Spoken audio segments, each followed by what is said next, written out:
Soal kerahasiaan data pertahanan keamanan sebuah negara termasuk Indonesia disebut menjadi sebuah rahasia. Sehingga kemudian tidak bisa dengan semudah itu, segampang itu dibuka ke hadapan publik. Termasuk juga tidak bisa disajikan angka-angkanya, data-datanya sebagai bahan pada saat debat Capres Minggu malam lalu berlangsung. Itu menjadi salah satu alasan yang dikemukakan oleh calon presiden nomor urut 02 Prabowo Subianto saat kemudian ditanya menjawab ataupun juga saat diajak beradu data oleh para rivalnya calon presiden nomor urut 1 dan juga 3 Anies Baswedan dan juga Ganjar Pranowo. Tadi juga dalam keterangan sudah dijelaskan oleh Presiden Joko Widodo tidak seperti kota-kota kelontong sehingga tidak bisa gampang dibuka, ini betul-betul terkait dengan kerahasiaan kekuatan sebuah negara.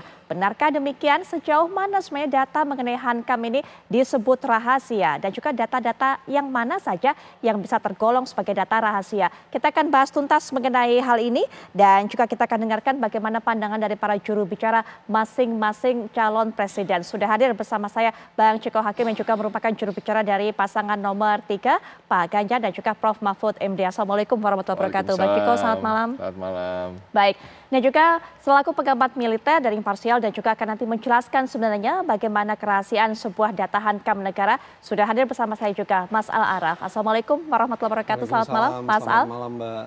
Baik, dan juga ada juru bicara dari dua pasangan lainnya yang bergabung walaupun tidak hadir langsung, tapi tentunya tidak mengurangi esensi perbincangan kita. Yang hadir mewakili dari pasangan nomor urut 1, pasangan Amin, yaitu Pak Jazilul Fawait. Assalamualaikum warahmatullahi wabarakatuh. Selamat malam Pak Jazilul. Waalaikumsalam, selamat malam Putri, selamat malam Pak Ciko dan Pak Al Araf. Baik. Malam Kiai. Ya, dan juga juru bicara dari pasangan nomor 2 yaitu Pak Prabowo dan juga Mas Gibran. Sudah hadir bersama kita Bang Bobi Aditya Rizaldi. Assalamualaikum warahmatullahi wabarakatuh. Selamat malam Bang Bobi. Waalaikumsalam. Mbak Putri, Om Jazilul, Mas Aaf, Mas Ciko. Siap Om Bob. Ya, tadi kita sudah dengarkan pernyataan dari Presiden Joko Widodo. Jadi mungkin saya akan langsung saja minta pandangan dari juru bicara nomor 1 dan 3 mengenai apa yang disampaikan oleh Pak Joko Widodo atau Pak Presiden bahwa memang ini rahasia negara tidak bisa dibuka seperti toko kelontong begitu Bang Ciko. Saya setuju sekali bahwa data pertahanan memang tidak seharusnya semua bisa dibuka ke publik ya kan, apalagi bisa didengar oleh negara tetangga dan lain-lain demi keamanan negara dan pertahanan kita. Tetapi tentunya banyak sekali data-data yang bisa dibuka dan harus bisa dibuka. Kalau enggak dalam topik debat KPU seharusnya ditiadakan ya kan. Intinya kemarin yang disampaikan oleh Pak Prabowo itu kan lebih hal-hal yang sifatnya cita-cita bangsa Indonesia dalam bidang pertahanan yang sangat normatif. Sesuatu yang bukan hal yang baru gitu bahwa kita ingin pertahanan kita kuat, kita ingin menjadi pemain yang sentral di dunia internasional dan lain dan memerlukan pertahanan kuat. Tapi pertahanan kuat seperti apa? Ya kan kita bisa menyampaikan kalau memang Pak Prabowo itu menguasai data dan dia bisa memilah-milah tentunya mana yang sensitif, mana yang tidak sensitif. Masalahnya dan dia selalu komplain dengan waktu yang begitu singkat.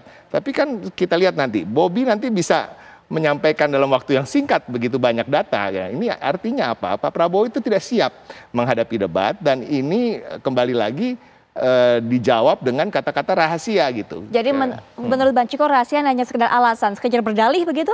Betul, karena sebenarnya ada hal-hal seperti yang apa yang ditanyakan oleh Pak Ganjar. Pak Ganjar sama sekali tidak menanyakan hal-hal yang sifatnya rahasia. Pak Ganjar hanya menyampaikan dia memiliki data tentang indeks-indeks pertahanan maupun keamanan yang dilakukan oleh lembaga-lembaga riset internasional tentang Indonesia.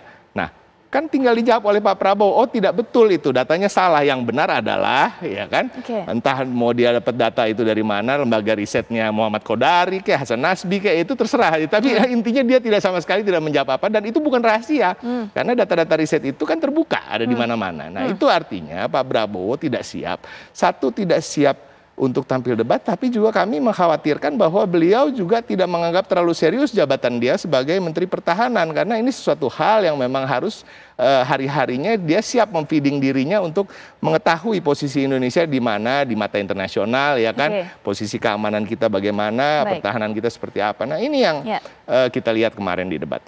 Baik.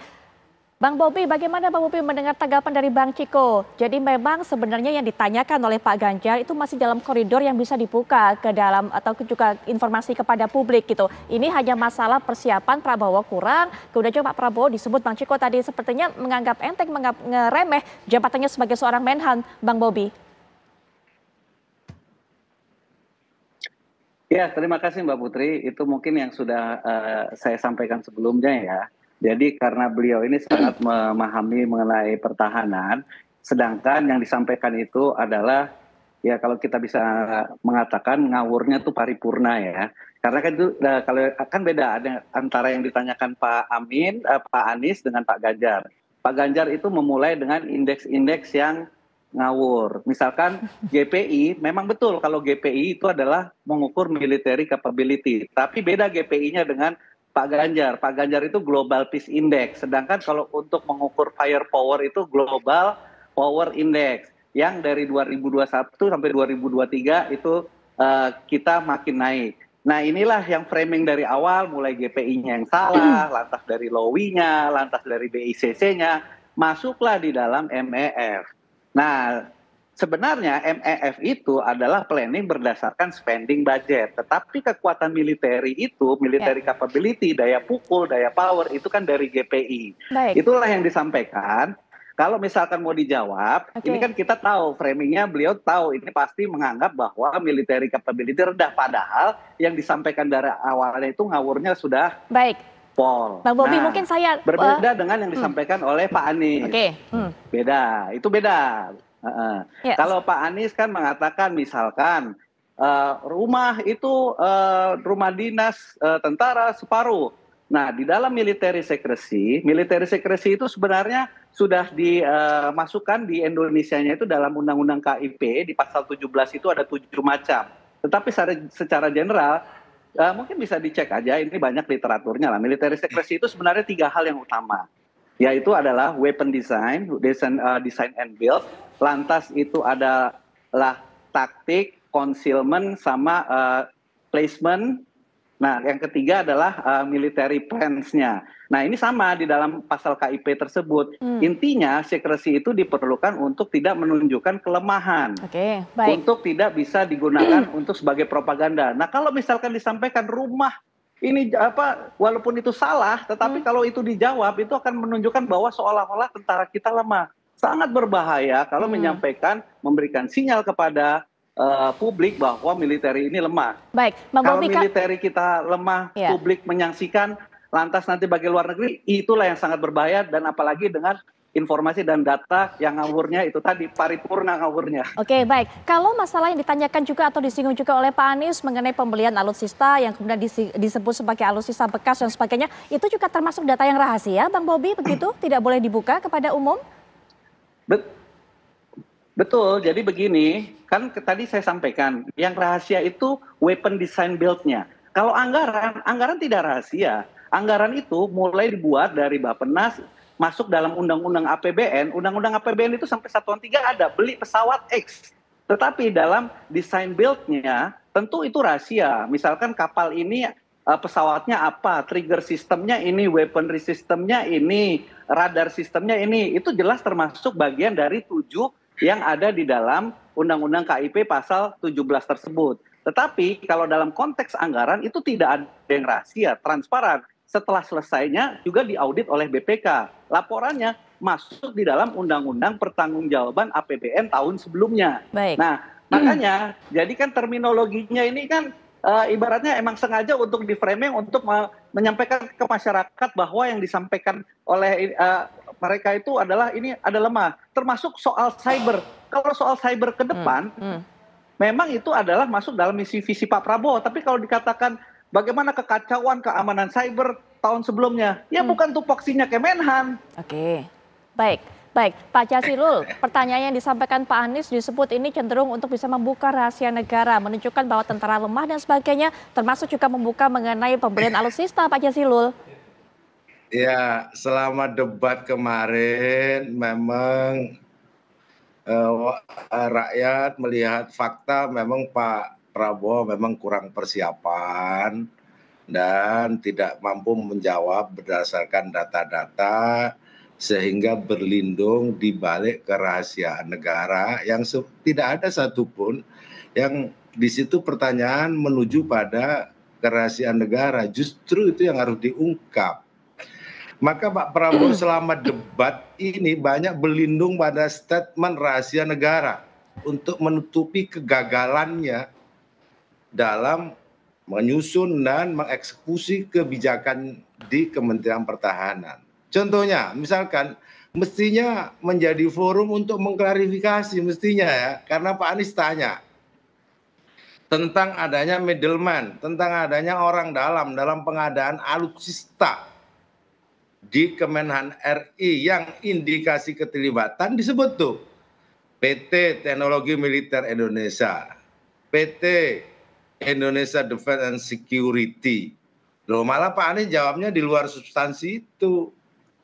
Jadi justru kebijakan itu juga harus diklarifikasi karena ini apa, uang rakyat. Kalau Pak Ganjar tanya tentang minimum essential force, itu kan uang rakyat juga. Nggak ada yang tanya soal jenis apa, merek apa. Yang ditanya kenapa kok bekas. Ya kan? Dan bisa digunakan atau tidak. Kenapa ada kontrak-kontrak yang diputus. Mestinya debat kemarin ini menjadi ajang klarifikasi.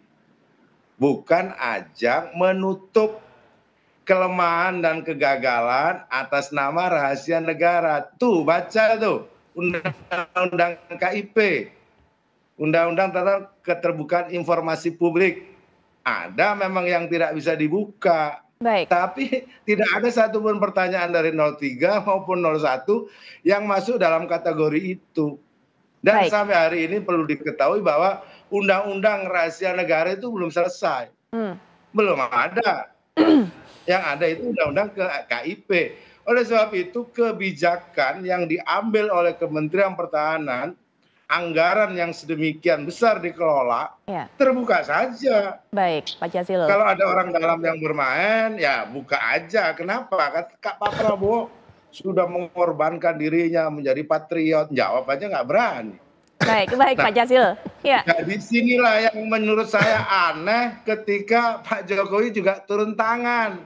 Nah, saya mungkin hentikan sampai di situ. Kelontong lah, ini itu menurunkan derajat presiden menjadi tim sukses seperti saya ini.